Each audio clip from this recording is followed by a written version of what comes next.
tema del documento, compañeros, el tema del documento. Aquí tenemos el documento, tenemos documentos privados y documentos públicos. Clases de instrumentos públicos dentro del protocolo y fuera del protocolo. Creo que esto fue lo que yo adelanté una vez en clase, les platiqué los que van fuera y los que van dentro del protocolo. Y luego tenemos que hablar de los documentos privados, compañeros, que eso sí es muy importante. Y en los documentos privados tenemos que agregar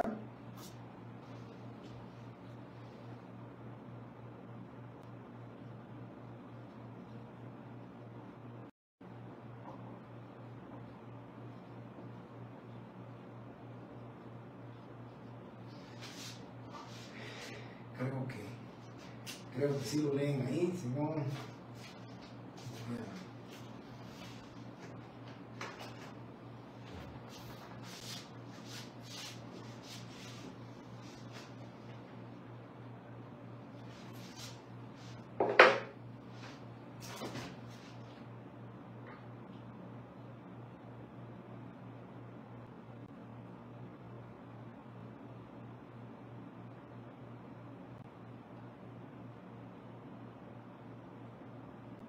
Bien. Creo que ahí sí lo leen mejor. El documento lo vamos a dividir en dos. Los documentos pueden ser notariales, esos son privados, y están los documentos públicos. Pero también tenemos los documentos privados que le vamos a denominar con firma legalizada y sin firma legalizada.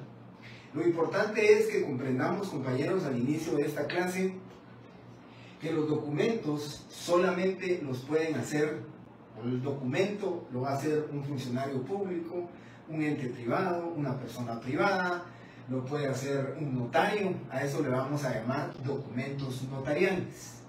A diferencia de los instrumentos públicos, que única y exclusivamente le corresponde su fraccionamiento, su autorización a los notarios.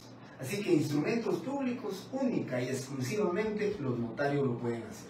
Los documentos públicos, sí, ¿verdad? El documento público lo puede hacer un funcionario público en el ejercicio de su cargo. Recuérdense el artículo 186 del Código Procesal Civil y Mercantil, que dice claramente la división de que todos los documentos autorizados por notario o por funcionario público en el ejercicio de su cargo hacen plena prueba. Estamos hablando entonces de los documentos públicos, que va a ser un funcionario público, un secretario general, un ministro, un viceministro, un director general. Todos esos son documentos públicos porque emanan de funcionarios que están dentro de la esfera estatal, dentro de ese engranaje del Estado. ¿Sí? Eso es... muchas bendiciones, Clarita. Entonces, esos documentos privados y esos documentos públicos están dentro de lo que vamos a hablar nosotros como documentos, ¿sí? Empecé por abajo diciendo entonces que los funcionarios públicos son aquellos los que fraccionan los instrumentos públicos, los que fraccionan los documentos públicos. Todo funcionario público va a ser un documento público. Y luego tenemos los documentos privados, ¿sí? Los documentos privados, vuelvo a repetir que aquí dentro de los instrumentos públicos, con base en la teoría que platicamos nosotros, la teoría ecléctica, la teoría funcionalista, la teoría profesionalista, se recordarán ustedes de este caso, nosotros en Guatemala adoptamos la teoría de ecléctica, y esa teoría ecléctica dice que somos funcionarios públicos sui generis. Por eso nosotros decimos que hacemos documentos públicos, ¿sí? Porque somos un funcionario público sui generis, pero eso es cuando hacemos documentos notariales. ¿Qué es un documento notarial? El índice del protocolo, porque no es instrumento público. La razón de cierre ya la vamos a ver en el protocolo, se las voy a explicar, pero me adelanto a explicarles esto. Un aviso notarial al RENAP, informando de que se celebró un matrimonio para los efectos de la anotación de la partida. Un aviso al DICABI, al Departamento de Inmuebles, al Departamento de Catastro y Bienes Inmuebles del Estado. Cualquier aviso notarial que el notario, una carta que mande, una solicitud que haga el notario, cualquier aviso que mande el notario está dentro de la clasificación que son documentos públicos, porque el notario es un funcionario público sui generis, ¿sí? Pero luego tenemos los documentos privados. Los documentos privados, compañeros, estos documentos privados son aquellos que faccionan o que autorizan, ¿sí? O que elaboran dos personas particulares o una persona en particular. Porque recuerden ustedes que los contratos pueden ser unilaterales, bilaterales, onerosos, ¿verdad? Gratuitos, y ese es lo que establece la ley.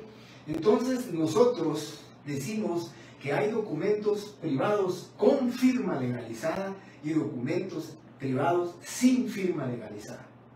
¿Hay actuación notarial en el documento privado? No hay actuación notarial. Pero si legalizamos la firma, hay una actuación notarial. Pero esa actuación notarial va a estar dentro de la clasificación de los instrumentos públicos, porque va a ser un instrumento público fuera del protocolo, denominado acta de legalización de firmas, porque legalizamos la firma. Pero el documento privado, como documento privado, prácticamente no va a tener participación notarial. ¿Por qué? Porque es un documento que autoriza, un documento que facciona, un documento que elaboran dos personas en particular y que única y exclusivamente le solicitan al notario que les legalice sus firmas. Pero también hay documentos privados sin firma legalizada. Simplemente don Carlos le vende a don Rubén pues una bicicleta, hacen el documento privado, se lo entregan a la persona compradora de la bicicleta y con eso se perfecciona el contrato. Es un contrato por escrito.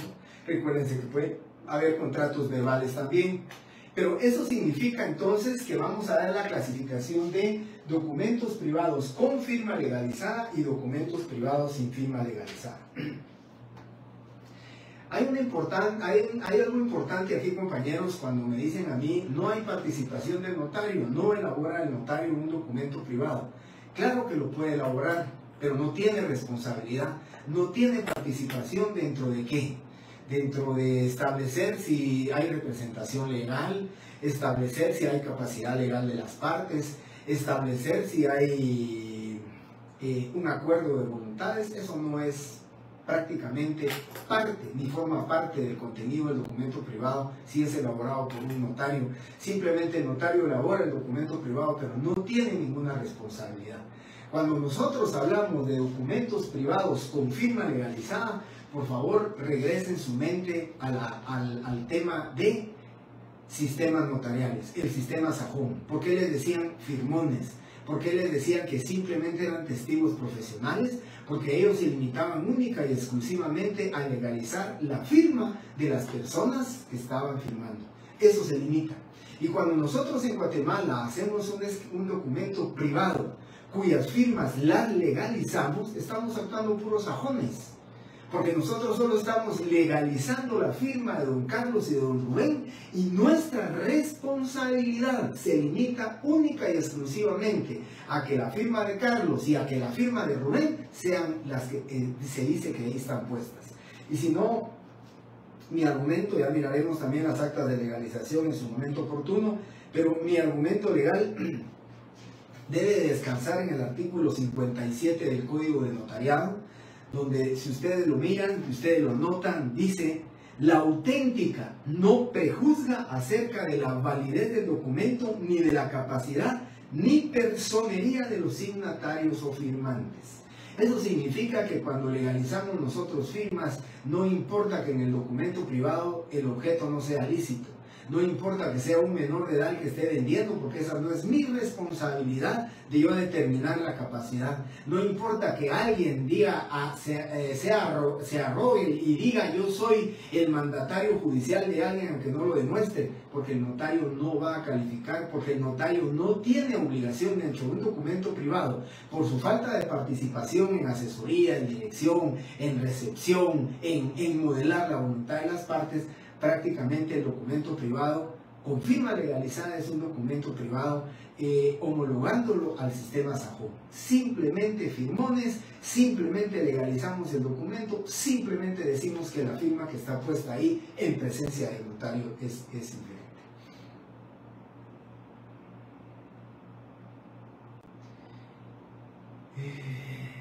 Sí, Josué.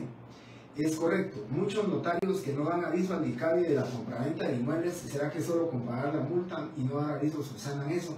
Sí, compañero, lamentablemente sí. Solo pagando la multa y dar el aviso atrasado, pues subsana eso. Son 10 quetzales de multa que se pagan por eso. Entonces yo creo que no está acorde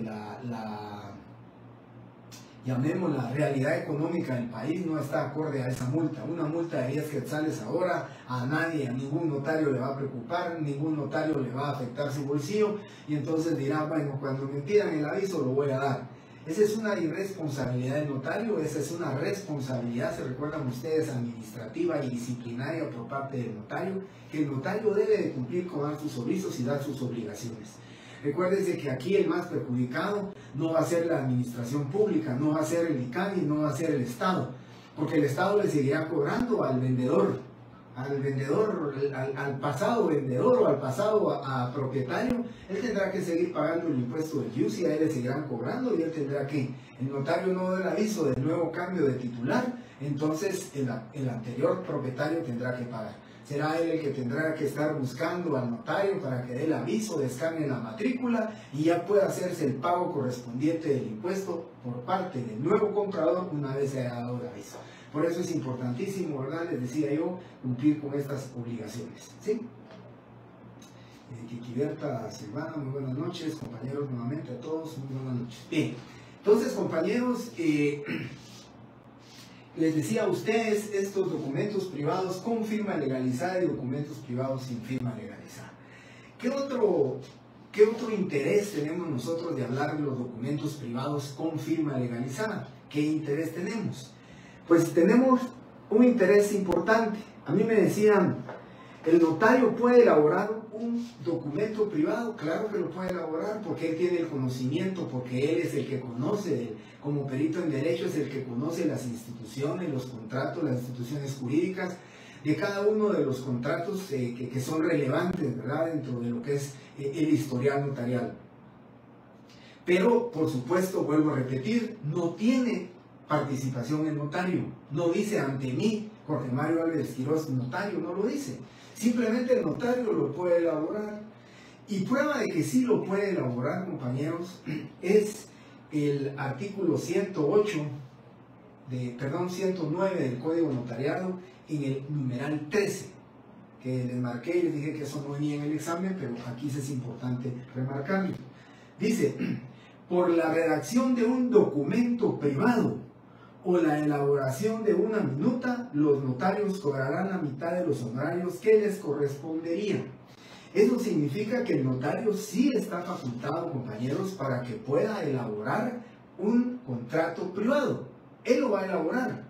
Pero que elabore el documento privado no significa que él tenga que dar asesoría, que él tenga responsabilidad si el mandatario no acreditó bien el mandato, si el gerente general no acreditó perfectamente su personería. Eso no interesa, pero sí puede elaborar el documento privado. Y luego algo muy importante también,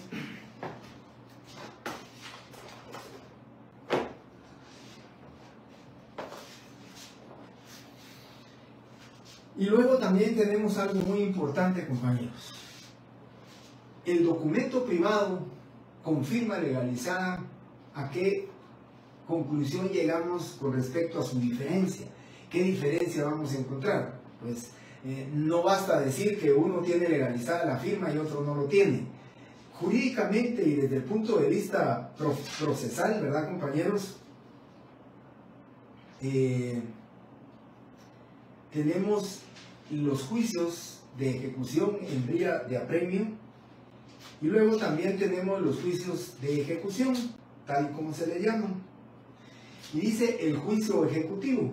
Y aquí viene la gran diferencia para mí jurídica desde el punto de vista procesal. Una diferencia muy importante, una diferencia muy grande entre lo que es el documento privado con firma legalizada y el documento privado sin firma legalizada.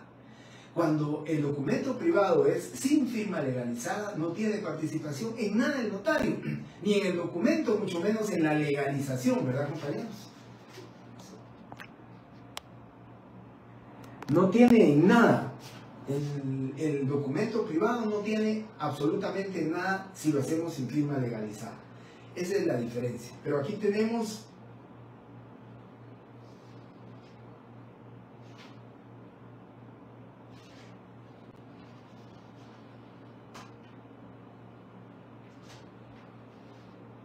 bien, dice artículo 327 del Código Procesal Civil y Mercantil. Miren la importancia de esta gran diferencia entre el documento privado sin firma legalizada y el documento privado con firma legalizada. Dice: procede el juicio ejecutivo cuando se promueve en virtud de alguno de los siguientes títulos. Numeral 3. Documentos privados suscritos por el obligado o por su representante y reconocidos o que se tengan por reconocidos ante juez competente, de acuerdo con lo dispuesto en los artículos 98 y 184, y aquí la importancia de la legalización de firmas. Y los documentos privados con legalización notarial. Eso significa, desde el punto de vista jurídico, desde el punto de vista del proceso, desde el punto de vista procesal civil, que el documento privado con firma legalizada sí nos sirve como título ejecutivo, siempre y cuando el mismo contenga, ustedes lo saben, ¿verdad?, una cantidad líquida exigible y de plazo vencido. Eso es obligatorio para poder crear un título ejecutivo. Pero si ese mismo documento privado no tiene legalización de firmas, no nos va a servir como título ejecutivo. Esa es la gran diferencia para mí desde el punto de vista procesal, de que uno nos va a servir como título ejecutivo si tiene su firma legalizada y el otro no nos sirve como título ejecutivo. ¿Qué sucede si no tiene título ejecutivo, si no tiene firma legalizada? Pues nos servirá como documento privado de fecha cierta y determinada, nos servirá para iniciar una prueba anticipada ante el juez para que se reconozca el documento privado en su contenido y firma, y eso ya nos serviría como un título ejecutivo. Pero si lo tenemos ya como firma legalizada, el documento privado es perfecto. El documento privado nos sirve, pues, a nosotros como título ejecutivo para iniciar una ejecución. Bien. Buenas noches, sesión. Bien. Entonces, compañeros, les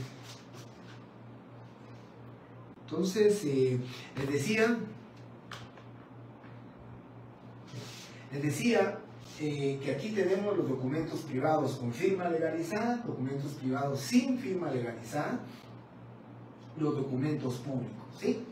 En un falso y verdadero que tengamos el documento privado sin firma legalizada nos sirve como título ejecutivo en un proceso de ejecución. Sabemos que es falso porque el documento privado sin firma legalizada no procede como un título de ejecución. Y luego tenemos las clases de instrumentos. Cuando hablamos de las clases de instrumentos públicos, compañeros, pues les agradezco, compañeros, el número de alumnos creció. Tengo 201 alumnos, una tercera parte que es la que siempre viene a clases. Pues muchísimas gracias. Ustedes vieron el viernes qué cantidad de gente la que tenían los dos salones, llenísimos los dos salones en ambas secciones. Entonces, pues ya que esté la tercera parte de la clase, pues eso me satisface y les agradezco mucho su participación en la clase. Bien, les decía entonces, compañeros, que ahora vamos a ver el tema de las clases de instrumentos. Instrumentos públicos. Vuelvo a repetir, el instrumento público única y exclusivamente puede ser fraccionado por un notario. Solo los notarios fraccionan el instrumento público, ¿sí? Y tenemos dos clases de instrumentos públicos. Las clases de instrumentos públicos, entonces, compañeros, buenas noches, Cristian.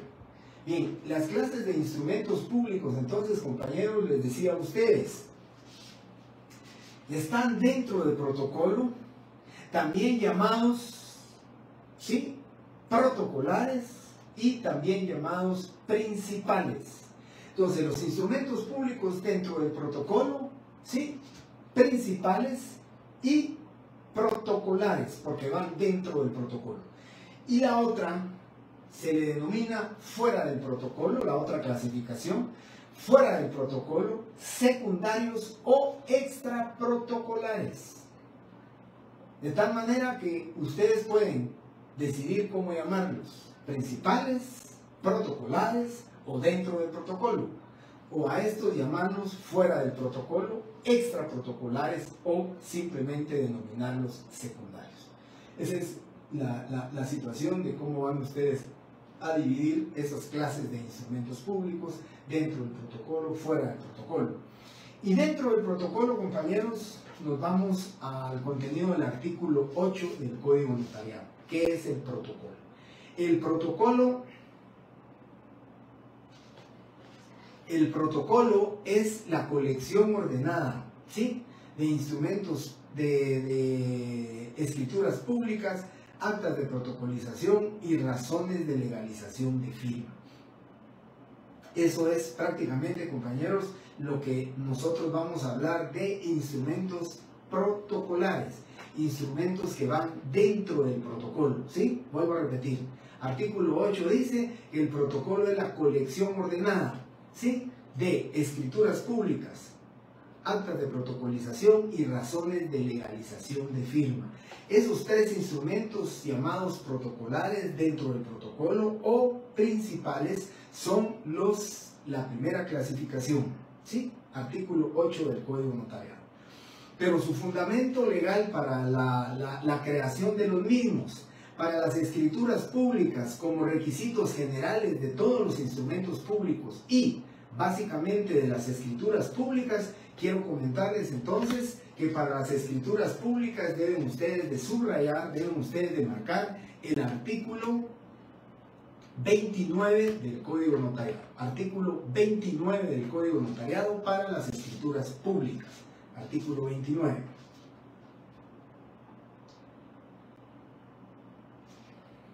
Dentro del protocolo, lo repito, escrituras públicas, actas de protocolización y razones de legalización de firma. ¿Sí? Muy bien. Y para el artículo 29 le ponen escrituras públicas, fundamento legal de escrituras públicas, artículo 29. Fundamento legal de las actas de protocolización, artículo 63 y 64 del Código Notariado. Artículo 63 y 64 del Código Notariado. Y para las razones de legalización de firma tenemos el artículo 59 del Código de Notariado. Repito, escritura pública, artículo 29. Actas de protocolización, artículo 63 y 64.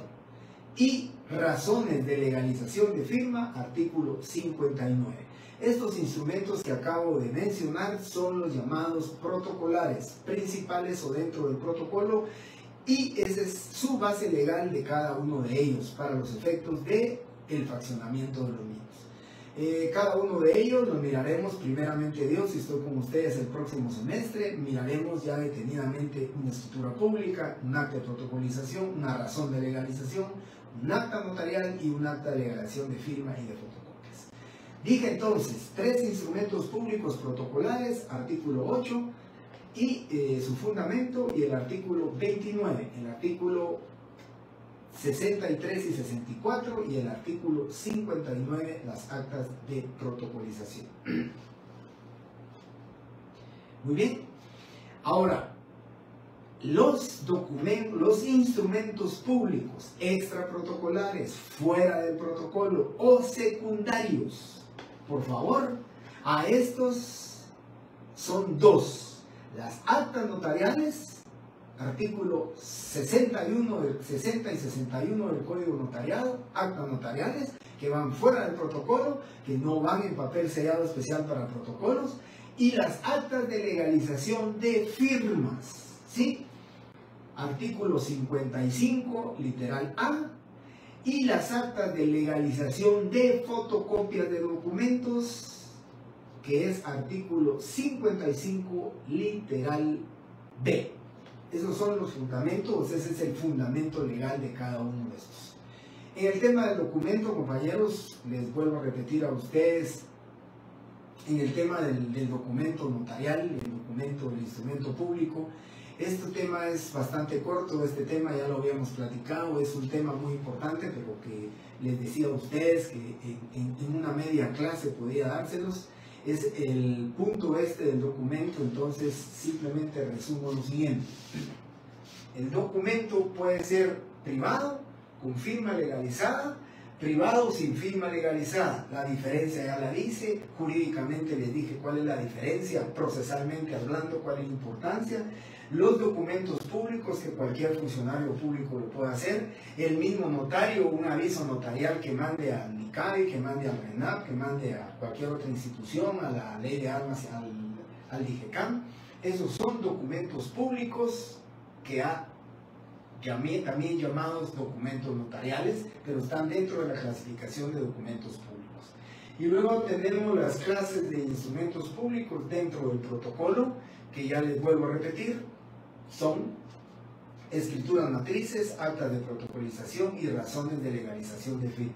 Y por último, que van fuera del protocolo, extraprotocolares o secundarios, las actas de legalización de firma, artículos 60 y 61, y las actas notariales, artículos 60 y 61, y las actas de legalización de firmas y legalización de fotocopias de documentos, artículo 55, literal A, para la legalización de firmas, y artículo 55, literal B, para la legalización de fotocopias de documentos.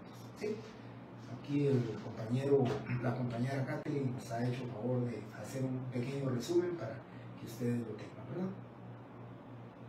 Natalia Muñoz. Muy bien. Bueno, esto es el documento, los documentos, clases de instrumentos dentro del protocolo y fuera del protocolo. Si no tienen alguna duda, alguna pregunta con respecto al documento, los documentos, clases de instrumentos públicos, pues tendría que platicar yo del otro punto. Es un punto pues bastante relevante, un punto que ya lo hemos platicado en clases, como los medios de impugnación, pero lo podemos hablar.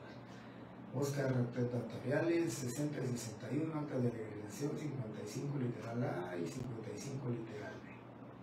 Muy bien, muchas gracias compañeros por hacer ese breve resumen aquí de los documentos.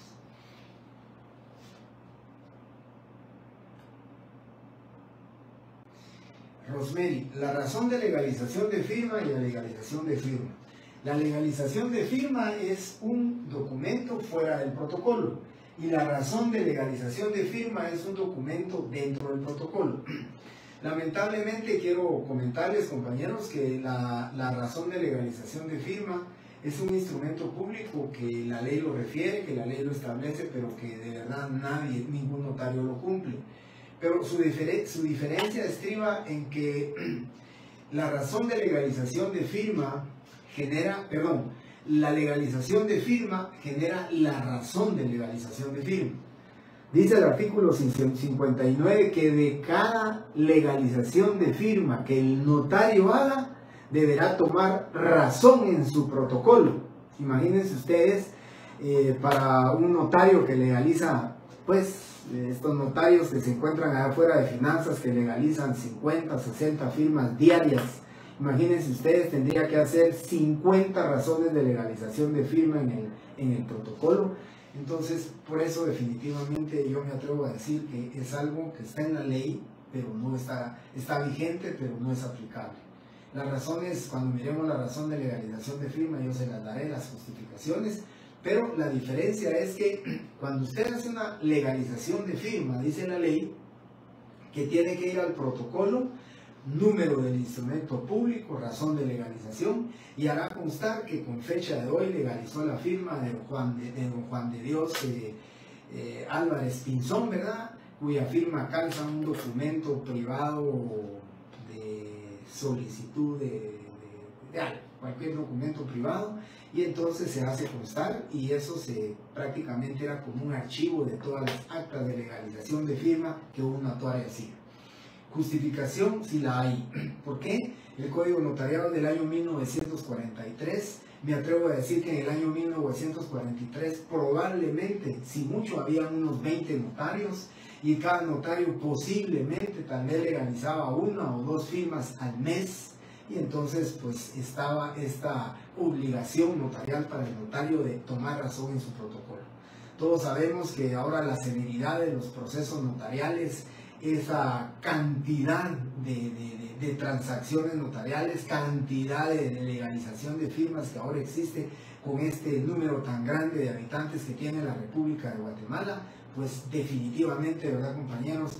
Imagínense, vuelvo a repetir, para estos notarios que legalizan tantas firmas, yo en la empresa donde trabajo, se venden con el inmueble, se vende una acción que tiene derecho a la pertenencia del tema del agua, y entonces las acciones se hacen por medio de endoso con firma legalizada. Si se venden 30 inmuebles en el mes, son 30 legalizaciones de firma, y entonces imagínense, serían 30 razones de legalización de firma y cualquier otra legalización de firma que ustedes hagan.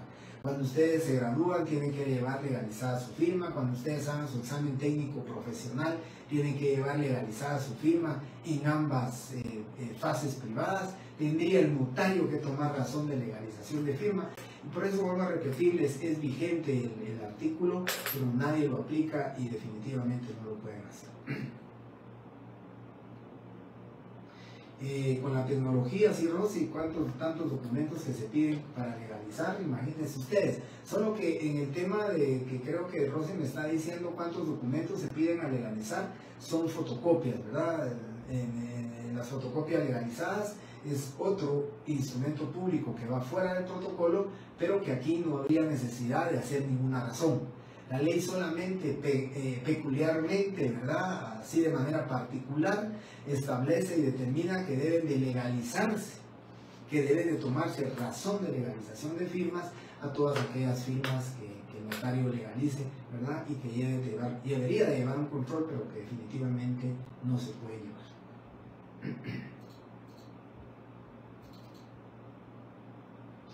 Muy bien, Rosy Calderón puede, ¿verdad? Se puede. Muy bien. Eso entonces es el tema de las actas de los instrumentos públicos. Vuelvo a repetir, instrumentos públicos que van dentro del protocolo y que van fuera del protocolo. Como ya no tenemos otra clase siguiente, entonces procederé a borrar.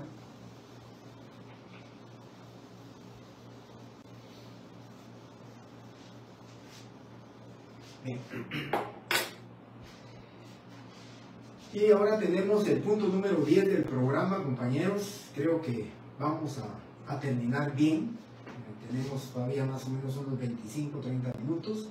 Vamos a terminar bien, creo yo, con este tema del punto número 10 del programa.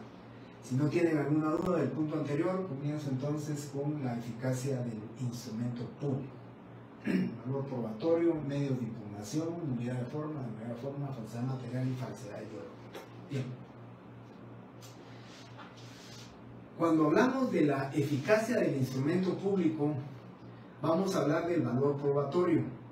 El valor probatorio, compañeros, inicio con ese artículo que les dije que iba a ser el caballito de batalla en todas o la mayoría de clases que íbamos a tener nosotros en este curso de Derecho Notarial 1. Es el artículo 186 del Código Procesal Civil y Mercantil. Y cuando hablamos de ese valor probatorio, nosotros estamos hablando de una prueba preconstituida.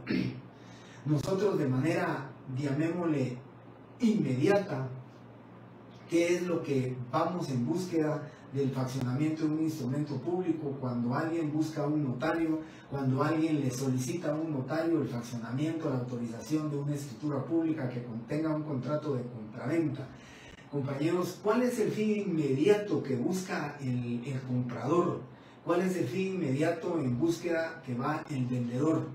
El fin inmediato de tanto del comprador o el vendedor o de las partes en cualquiera de los contratos que existen, en cualquiera de los contratos que se van a otorgar, cualquiera de estos contratos, pues las partes van en búsqueda de manera inmediata, su fin inmediato, su finalidad inmediata, que es que se produzca el cambio de la titularidad de la propiedad en el registro de la propiedad. Pero cualquier otro tipo de contratos, un contrato de mutuo con garantía hipotecaria, pues que se inscriba la hipoteca para que el deudor hipotecario reciba de manera inmediata la cantidad de dinero que se le va a dar en mutuo porque la necesita.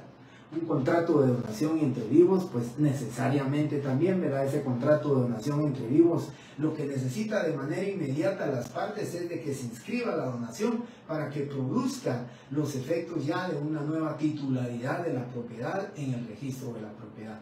Eso es lo que se persigue cuando hablamos nosotros del valor probatorio de la prueba preconstituida, porque ustedes lo saben. Cuando un vendedor y un comprador comparecen con el notario, pues inmediatamente ese es el resultado que quieren.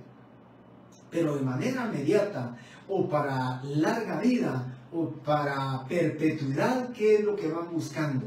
Esa prueba preconstituida. Esa prueba que a nosotros nos va a servir más adelante como prueba, como valor probatorio que tiene el instrumento público. Una de las características del derecho notarial, la certeza y la seguridad jurídica, porque tiene un valor probatorio. Y nosotros lo sabemos. Ese valor probatorio que tiene es precisamente ese artículo 186 del Código Procesal Civil y Mercantil. Pero les digo de manera inmediata, porque ¿qué hace un banco cuando otorga una escritura de compraventa, o perdón, una escritura de crédito hipotecario? ¿Sí? Cuando hay un préstamo bancario con garantía hipotecaria, ¿cuál es el fin inmediato del deudor hipotecario? El fin inmediato es de que le entreguen la cantidad de dinero que él necesita. O si es una compraventa con garantía hipotecaria y con desembolso de parte del banco, pues lógicamente lo que necesitan es que el dinero se le traslade al vendedor para que el banco ya pueda, ¿sí? El banco ya pueda hipotecar el inmueble y que él pueda tomar posesión y propiedad del bien inmueble que está dando en garantía. Ese es el fin que se tiene de manera inmediata. Pero de manera inmediata, ¿qué es lo que necesita el banco?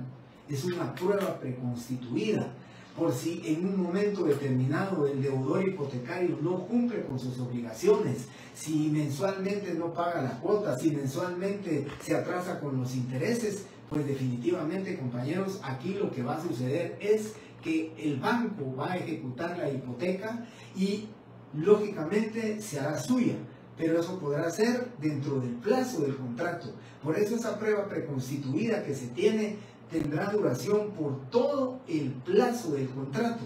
Estamos hablando ahora, los bancos están dando préstamos hasta por 25 años. Estamos hablando entonces, compañeros, que el banco necesita esa prueba preconstituida del año 2037. Al deudor hipotecario, pues lamentablemente sus finanzas, sus ingresos económicos y su bonanza y su fortuna ya no es la misma, se empieza a atrasar, no paga una cuota, no paga dos cuotas, no paga tres cuotas, no paga cuatro cuotas. Ese instrumento público que en el año 2025 se hizo es una prueba preconstituida que nos va a servir como título ejecutivo para que nosotros podamos, para que el banco, más que todo el banco y un abogado, por medio de un abogado, pueda iniciar un juicio de ejecución en vía de apremia para obtener la devolución del inmueble y hacer efectiva la hipoteca. Por eso se dice que tenemos nosotros como valor probatorio los instrumentos públicos. Y el instrumento público tiene su valor probatorio precisamente por eso, porque a nosotros nos va a servir como prueba preconstituida. Desde el momento que se hace el instrumento público, desde el momento que se facciona, desde el momento que se autoriza y el notario pone las palabras ante mí y firma, es la prueba preconstituida, porque es un instrumento autorizado por notario que hace plena prueba en cualquier tipo de proceso. Bien, entonces ese es el tema del valor probatorio, la prueba preconstituida que ya les estoy hablando, que ya les estoy explicando, ese tipo de prueba preconstituida. Y luego tenemos los medios de impugnación. ¿Cómo vamos a impugnar nosotros los instrumentos públicos? Por supuesto que yo vuelvo a repetirles, y siempre lo digo con mucho respeto hacia los abogados, porque yo también soy abogado, lo repito y lo digo, no lo digo peyorativamente, pero siempre digo que detrás de nosotros, los notarios, se encuentran varios abogados, muchos abogados, esperando que nosotros que cometamos un error para poder impugnar el instrumento público. Recuérdense ustedes que en el tema de las ejecuciones en vía de apremio, lo que se pretende es ejecutar una hipoteca, lo que se pretende es obtener de regreso el inmueble, y si las personas están viviendo ahí es obtener la desocupación y el lanzamiento por vía judicial con la fuerza y el orden público, el desalojo de ese inmueble, y lógicamente pues la pérdida de la casa, la pérdida de la habitación. Entonces lógicamente buscarán un abogado que se haga cargo del caso, un abogado que probablemente les haga el favor de detenerles el proceso mientras ellos consiguen el dinero, o detenerles la ejecución en vía de apremio. Y entonces el abogado tendrá que ingeniárselas, tener astucia para plantear cualquier excepción, para plantear cualquier apelación, cualquier nulidad dentro del proceso, para ir retrasando esto. Por eso el notario tiene que ser bien cuidadoso, y por eso el notario tiene que evitar que existan los medios de impugnación. Por supuesto que existen, ¿verdad? Pero tiene que evitar que los medios de impugnación los haga valer la parte deudora, o la parte que lógicamente no está cumpliendo con sus obligaciones.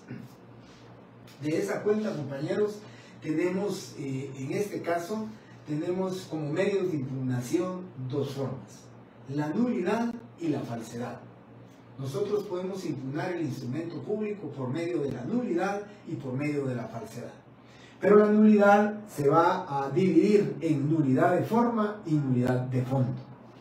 ¿Se recuerdan ustedes cuando hablamos del artículo 77 del Código Notariado? Y yo les hablaba a ustedes de las prohibiciones, compañeros, cuando yo les decía a ustedes prohibiciones que tiene el notario.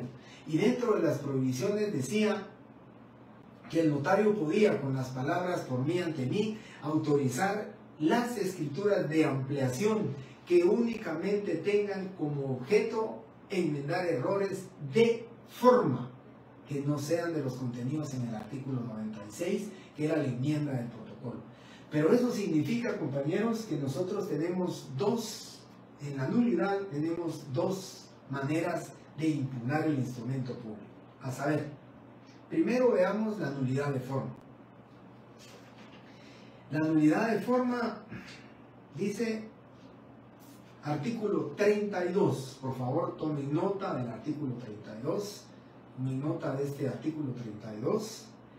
La omisión de las formalidades esenciales en los instrumentos públicos da acción a la parte interesada para demandar su nulidad, siempre que se ejercite dentro del término de 4 años contados desde la fecha de su otorgamiento. Y aquí está claro el artículo 34 que se refiere el artículo 32 que se refiere aquí lo dice, la omisión de las formalidades esenciales. Esta es nulidad de forma, porque lo que se omitieron fueron formalidades esenciales. ¿Dónde están las formalidades esenciales? Las formalidades esenciales se encuentran contenidas en el artículo 31 del Código Notariado. Ahí lo pueden ver ustedes, ya lo habíamos platicado también.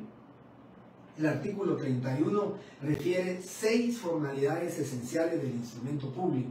Cualquiera de ellas que se omita dentro del instrumento público puede ser motivo para que se impugne por nulidad de forma. ¿Y por qué decimos de forma? Porque son las formalidades las que se están omitiendo, ¿verdad?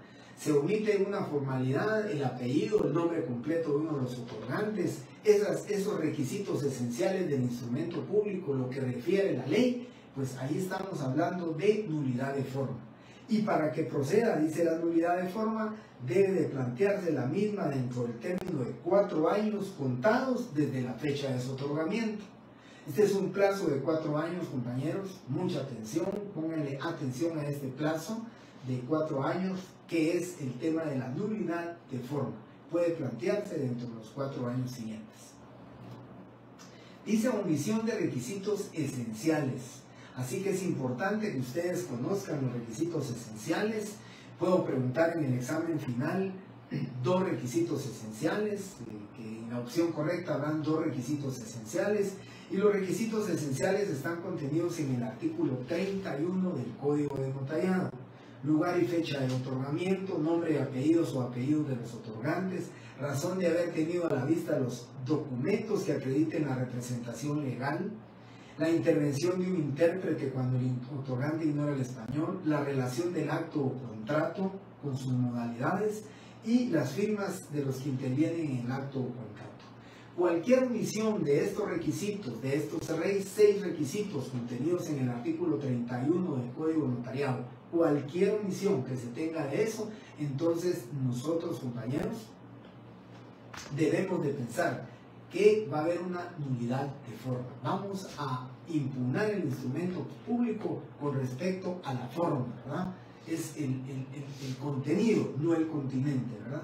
El contenido del instrumento público, que omitimos hacer constar que la representación que se ejerce es suficiente de conformidad con la ley y a juicio del notario. Lo omitimos, pues si hay omisión de eso, entonces hay nulidad de forma. Podemos plantear la nulidad de forma. Importante que noten esto y que lo tomen en cuenta. La nulidad de forma tiene como característica que tiene el principio de la subsanabilidad. La nulidad de forma puede ser subsanable. La nulidad de forma, con este principio de subsanabilidad, lo que dice es que se puede subsanar esta omisión de forma. ¿Sí? O sea, si omitimos uno de los nombres propios del compareciente o del otorgante, hay una omisión de un requisito esencial, porque la ley lo dice, nombres y apellidos. Pero si las partes se encuentran de acuerdo, pueden subsanar ese error. Hacen una escritura de ampliación, una escritura haciendo constar en la escritura de ampliación que por error se omitió el nombre propio de uno de los comparecientes, indicando únicamente que se llamaba Carlos, siendo Carlos Humberto el nombre correcto. Los otorgantes lo aceptan, los otorgantes otorgan la ampliación y con eso están subsanando esa omisión que se cometió y prácticamente están pues invalidando la pretensión de cualquiera de las personas que quisieran impugnar el instrumento público por nulidad de forma. ¿Sí? Esa es la nulidad de forma. Muy bien, Catherine, así es, correcto. La nulidad de forma puede ser subsanable a través del principio de la subsanabilidad. ¿Sí? Bueno. Y luego tenemos entonces la nulidad de fondo. La nulidad de fondo ya no va a atacar el contenido del instrumento con respecto a la formalidad. Ya no le interesa la nulidad de forma, a la nulidad de fondo, lo que es el nombre, la nacionalidad, todos los datos individualizantes o la omisión de requisitos formales o esenciales del instrumento público, sino que aquí se va directamente a atacar el negocio jurídico. En la nulidad de fondo lo que se ataca es el negocio jurídico en sí. Recuérdense ustedes que el 1251 del Código Civil establece cuáles son los requisitos para la validez del negocio jurídico y dice capacidad legal de las partes, que el objeto sea lícito y que el consentimiento no adolezca de vicios. Eso prácticamente es lo que el abogado va a ir en búsqueda de cualquiera de estos para plantear una nulidad. Y la nulidad dice, hay nulidad en el contrato, en el negocio jurídico, cuando no hay objeto lícito, la capacidad legal es ausente, la capacidad legal del otorgante, y cuando se adolezca de vicio. Artículo 1301 del Código de Notariado, del Código Civil. Aquí entonces, en la nulidad de fondo, vamos a atacar prácticamente el negocio jurídico. Que el negocio jurídico no es válido, ¿por qué? Porque el objeto no era lícito. No es válido. ¿Por qué? Porque el mandatario no tenía facultades suficientes para otorgar el instrumento, para otorgar el contrato, y por consiguiente adolece de vicio. Que el consentimiento no fue, pues el consentimiento no fue violentado el consentimiento, entonces se va a impugnar el instrumento público por nulidad de fondo. Eso es el ataque que se va a hacer a través de la nulidad de fondo. La nulidad de fondo, pues lógicamente, compañeros, es un poquito yo digo probablemente, es un poquito más difícil, ¿verdad?, de probarla. La nulidad de un instrumento público va a ser a través de un juicio de conocimiento, un juicio a través, pues, lógicamente va a llevar un juicio ordinario, un juicio de conocimiento, llevará mucho su tiempo para que se pueda determinar o se pueda ordenar o se pueda declarar con lugar una nulidad de fondo del instrumento público cuando se ataca directamente al negocio jurídico, ¿sí? 1251, gracias Rosy Calderón, 1251 del Código Civil, y el 1301 que procede la nulidad de fondo cuando del negocio jurídico, ¿verdad?, cuando ya les expliqué el sentido contrario del artículo 1251. Nulidad de forma y nulidad de fondo. Esa es la diferencia, ¿verdad? Uno ataca a las formalidades del instrumento público, el contenido, y el otro ataca el continente, o sea, ya prácticamente el negocio jurídico en sí. ¿Alguna pregunta, compañeros, relativa o con relación a este tema de la nulidad de fondo y nulidad de forma? Yo estoy consciente, compañeros, y siempre lo hemos hablado con los profesores. Nosotros los profesores no podemos cambiar los programas. Hemos tenido, pues, a veces acercamientos con otros profesores de cambiar el programa. Creo yo que este tema de la nulidad de fondo y nulidad de forma debería de estar contenido en el programa, por lo menos en el programa de Derecho Notarial 3, cuando ustedes ya conozcan, cuando ustedes ya elaboren instrumentos públicos, o en el Notariado 2, cuando ustedes ya en una escritura pública, cuando ustedes omitan un requisito esencial, un requisito no esencial, porque cuando ustedes hagan una escritura pública, porque cuando yo les haga hacer una introducción en escritura, un cierre, yo velaré porque ustedes, cuando yo califique, ustedes cumplan con todos los requisitos esenciales del instrumento público, que ustedes cumplan con que concurran todas las formalidades que establece el Código Notariado para los efectos de las formalidades.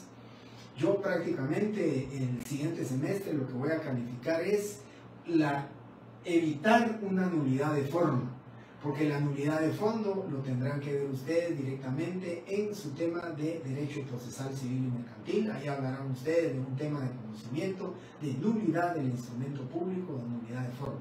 Estamos hablando de una nulidad absoluta y una nulidad relativa. Lógicamente son temas que procesalmente hablando lo van a ver.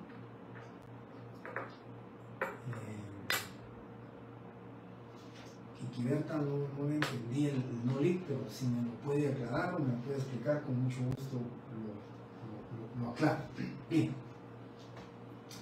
Y para ir terminando estos temas o puntos del programa, y ya pues prácticamente empezar a hablarles ya a ustedes de un tema muy importante, y lo vamos a hablar del protocolo, ya el último punto del programa.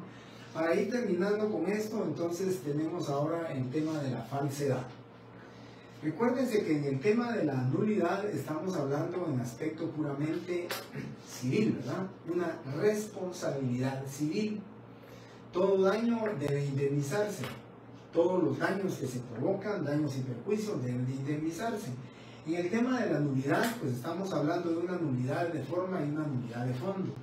Este ataque es simplemente para obtener la nulidad de forma o la nulidad de fondo, pero dentro del ámbito y de la materia del derecho civil, del derecho procesal civil, a través de un proceso ordinario, un proceso de conocimiento. Pero en el tema de la falsedad ya no nos rebasamos prácticamente todo el cuadrante o el área relativa con el tema del derecho civil, y nos vamos nosotros al tema penal. Aquí en el tema de la falsedad ya estamos hablando nosotros de un delito que se comete. Es un delito que la persona, aquí hay dolo. En el tema de la nulidad de forma y la nulidad de fondo no hay dolo, ¿verdad? Sino que simplemente el negocio jurídico adolece de los requisitos para que no nazca la vida jurídica un negocio jurídico. Y la nulidad de forma, pues omisión de formalidades. Pero en el tema de la falsedad, estamos hablando de la falsedad material y de la falsedad ideológica. Aquí estamos hablando de cometer un ilícito penal, que el notario sea también el sujeto activo del ilícito penal. Y pues, probablemente no sea el notario, pero que lógicamente pueda de alguna manera estar el notario involucrado, ya sea directa o indirectamente, o que le hayan prácticamente, pues, que el notario, pues, sin culpa, ¿verdad? Al notario le hubieran ocasionado o inducido a cometer una falsedad material o una falsedad ideológica. La diferencia entre la falsedad material, ya lo vimos ustedes lo vieron cuando les expliqué, o no les expliqué, sino que les di los artículos relativos a la falsedad material y falsedad ideológica.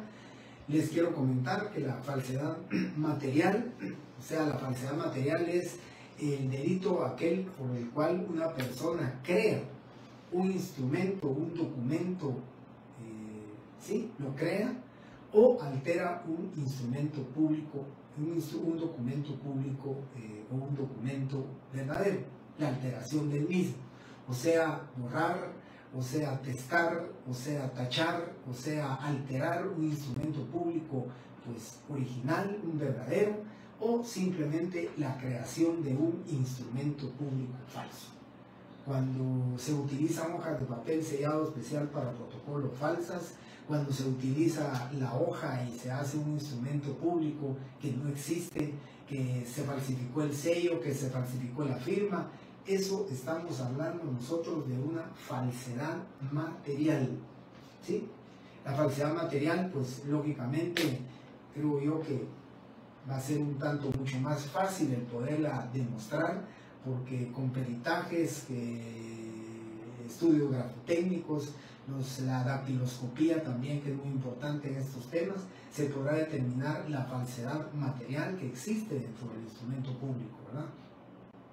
O no solamente en el tema de la falsedad del instrumento público, recuérdense también el tema de la falsedad de los documentos de identificación personal, la falsedad material también de los documentos acreditativos de la propiedad del inmueble que se le presentan al notario, que se le enseñan al notario y que se le dice, mire, yo soy propietario de este inmueble, con documentos personales de identificación falso, con testimonios de escrituras falsas, con certificaciones del registro de la propiedad falsa, y entonces lógicamente el notario va a faccionar un instrumento público en el cual se está creando un instrumento público falso, proveniente de documentación falsa también, y que lógicamente dentro de la esfera del derecho penal se va a tipificar como una falsedad material.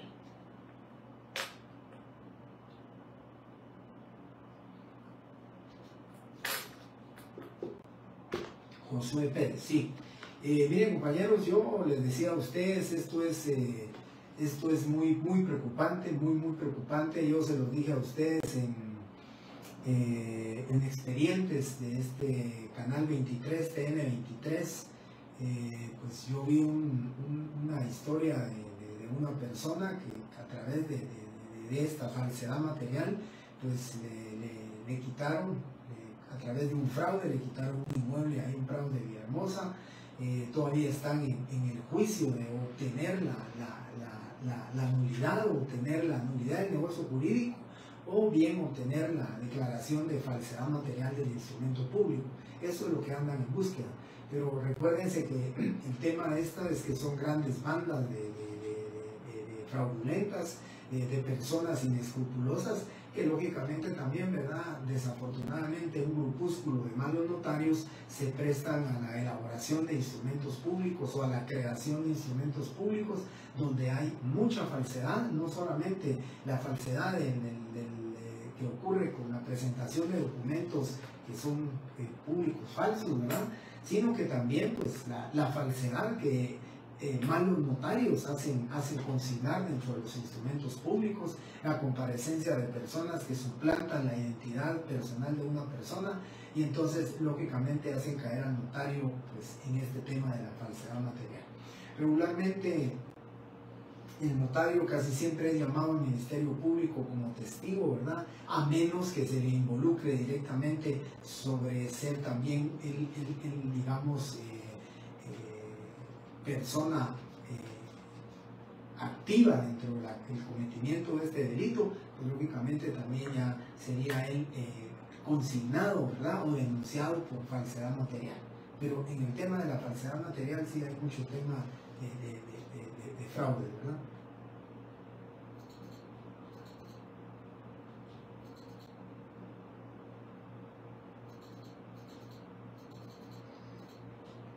Bien, empezábamos con José, que tuvo caso, sí, la falsedad material se puede mencionar el caso de los topacios.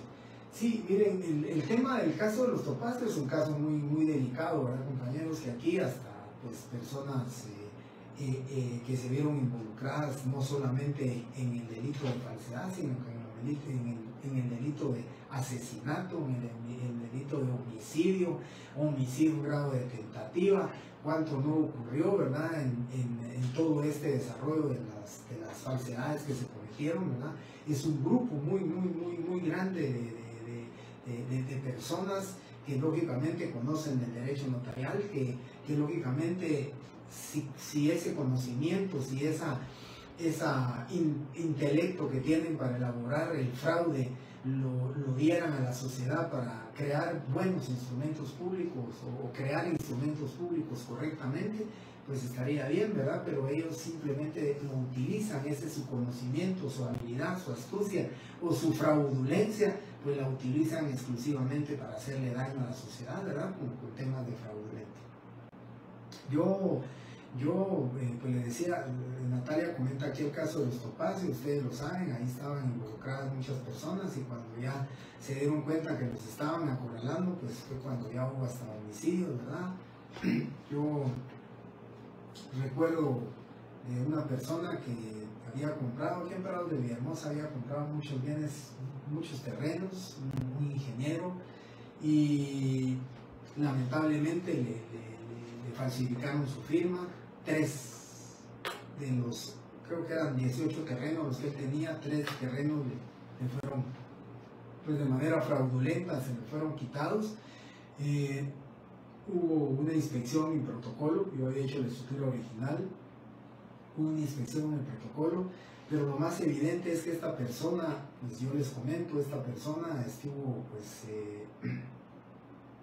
detenida en Mariscal Zavala en un tiempo, estuvo detenida el propietario de esos inmuebles, y entonces dentro de ese periodo de la detención que él estuvo ahí, hicieron las compraventas. Era más que evidente que la compraventa del inmueble no pudo haberse dado porque él estaba detenido, no había ningún control de ingreso de algún notario para la firma de él. Y recuerdo que fueron a ver mi protocolo, los del Ministerio Público, hicieron la inspección y todo. Y la notaria era, recuerdo, la abogada era una muy jovencita, la notaria recién graduada, ella empezó a ver el tema y después me comentó que había llegado con el notario que había hecho la escritura, le dijo que él había recibido los documentos, que él había tenido los DTI a la vista, todos los documentos que se había hecho. Entonces ella le dijo, mire, la persona, o sea, el vendedor se encontraba detenido en Mariscal Zavala, así que era imposible que él hubiera hecho la escritura. El notario se sulfuró un poco, se molestó y le dijo que no tenía absolutamente nada que ver, que hiciera el favor de retirarse de su oficina. Y antes de salir de la oficina le dijo, licenciada, antes de que se vaya, solo quiero recomendar. La banda que hace todo este tipo de fraude es una banda muy violenta. Usted está demasiado joven para que se arriesgue su vida a estos temas. Y por supuesto, ¿verdad? La licenciada pues declinó el tema ya no continuó con el proceso. No sé en qué paró, pero me imagino que han de haber continuado tal vez con otro abogado que se atrevió a hacer estos temas. Pero ese es, desgraciadamente y desafortunadamente, ¿verdad? Ese es el tema de los fraudes que se cometen a través de la falsedad material y la falsedad ideológica. Marielo dice, ¿cómo se sabe si el DTI es falso o no? Bien, yo, compañeros, siempre he compartido en clase y les digo, es muy difícil que nosotros los notarios, miren, en el caso de nosotros no podemos dar fe, la misma ley dice que nosotros no prejuzga sobre la validez, contenido del documento en el caso de la legalización de firmas, y eso es claro. Pero en el caso de los documentos personales de identificación, también nosotros los notarios, compañeros, no somos peritos en determinar la veracidad o legitimidad de un documento, ¿verdad? Hay, de verdad, ustedes lo saben, echa la ley, echa la trampa, y hay bandas organizadas que posiblemente una licencia de conducir falsa se mira mucho más que buena que una pues que es original. Entonces nosotros realmente en este caso no tenemos digamos alguna forma de determinar.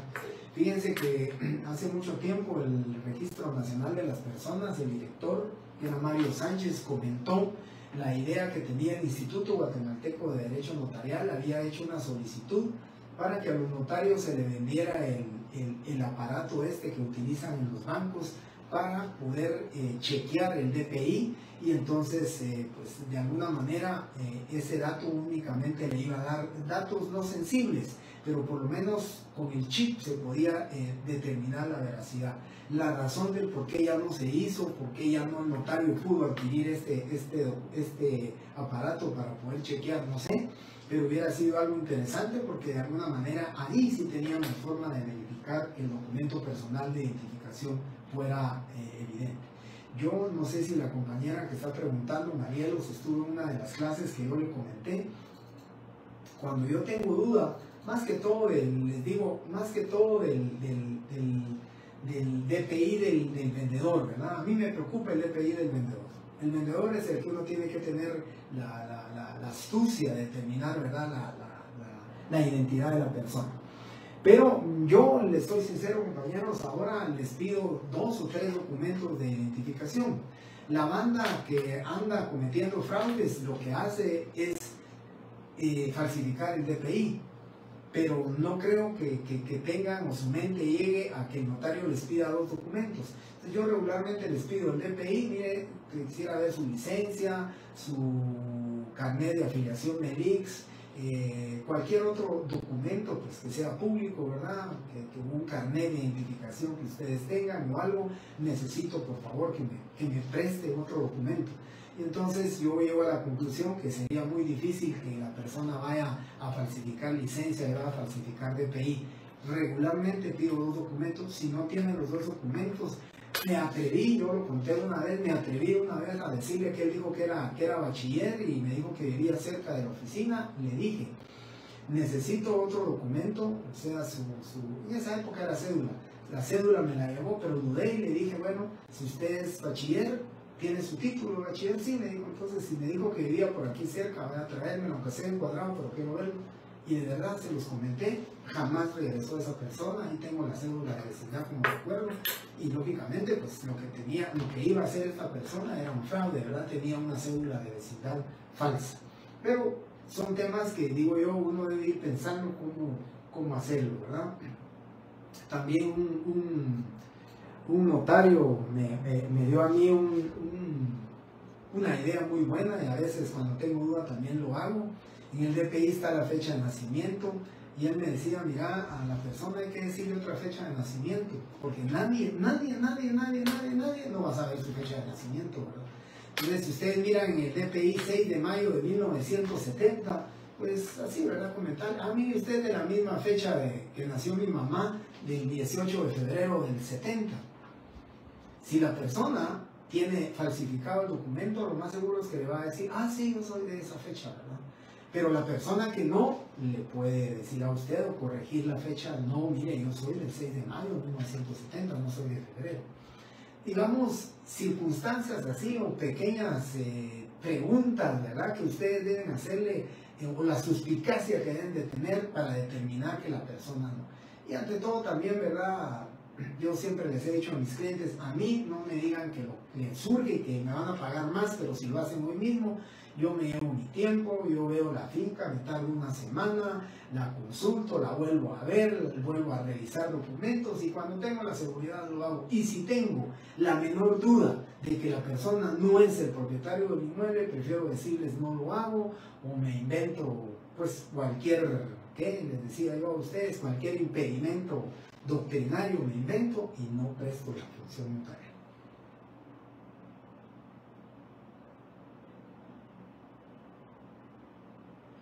Steven Ovalle, es correcto. Rosy Calderón, eso, el lector de DPI era el que nos habían ofrecido, pero yo ya no sé por qué no se hizo, ¿verdad?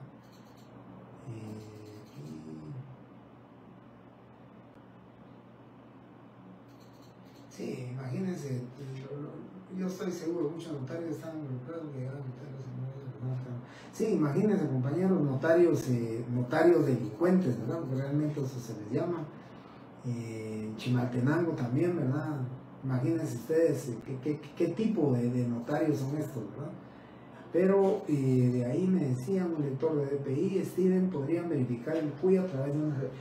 Bien, el problema de verificar el CUI es que si falsifican el documento personal de identificación, puede ser que el CUI sea el correcto, pero que la persona o la foto sea suplantada.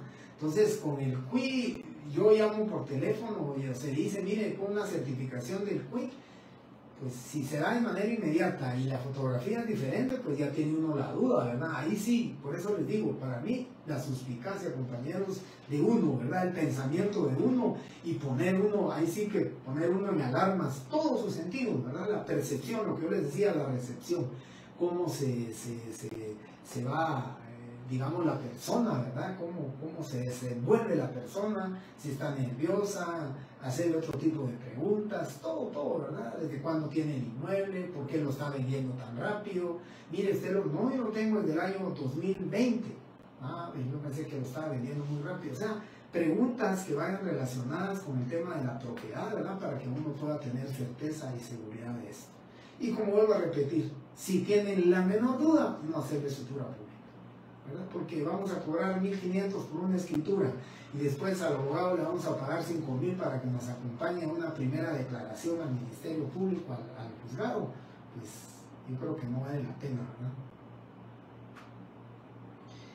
Correcto, Adli Soto, yo eso es lo que hago, ¿verdad? Yo siempre les pido documento de identificación y además les pido, puede ser el del IRTRA, puede ser el del IX, puede ser su boleta del NIC, ¿verdad?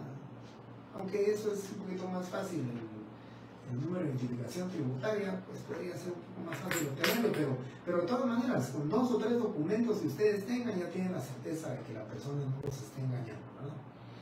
Bien, y por último, para terminar, compañeros, ya 3 minutos, falsedad ideológica.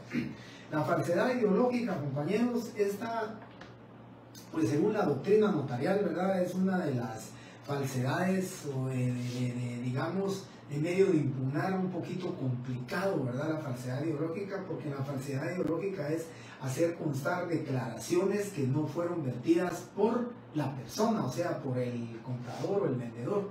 El notario hace constar en el contrato, ¿verdad? Situaciones o circunstancias que no son. Por ejemplo, se le pide que haga una escritura de arrendamiento y él lo que hace es una escritura de compraventa, ¿verdad? Le lee la compraventa a ellos como que fuera un contrato de arrendamiento y les dice, leo lo escrito, lo ratifican, aceptan, las personas firman y es una escritura de compraventa en lugar de un contrato de arrendamiento. Esa falsedad ideológica pues es un poquito complicada el poderlo probar porque la firma de las personas son verídicas, pero las declaraciones de voluntad de ellas son las que prácticamente fueron falsificadas. Hay falsedad, hay fraude en el mismo y entonces pues es un tanto difícil, pero procede la falsedad ideológica. Así que los 4 medios de impugnación que nosotros tenemos en contra de cualquier instrumento público fraccionado por notario son nulidad de forma y nulidad de fondo, falsedad material y falsedad ideológica. ¿Sí? Bien. Compañeros, con esto terminamos entonces la clase de hoy. Me quedan 4 clases entonces, me van a quedar una semana de virtual y una semana de presencial. La última semana de presencial, que sería antes, creo que es hasta el 16 de mayo, entonces prácticamente, como terminamos estos 2 puntos, les quité 20 minutos de su clase, empezamos a las 7, estamos terminando a 8:20. Entonces los estoy exonerando para la clase del día viernes. Voy a aprovechar que vieron pues la universidad, no, pero pues mi esposa y uno de mis hijos que trabajan en el estado, vamos a aprovechar de que ellos tienen pues puente y entonces voy a aprovechar de alguna actividad familiar que ya teníamos pues no programada, sino que habíamos pensado en algún momento y entonces se nos da este momento y por eso, compañeros, me pido disculpas.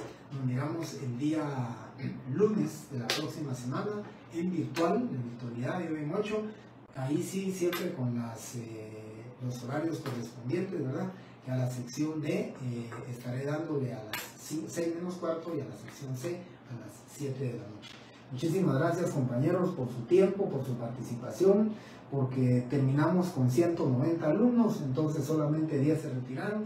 Muchísimas gracias nuevamente por estar aquí presentes y muchas bendiciones, compañeros. Muy feliz descanso.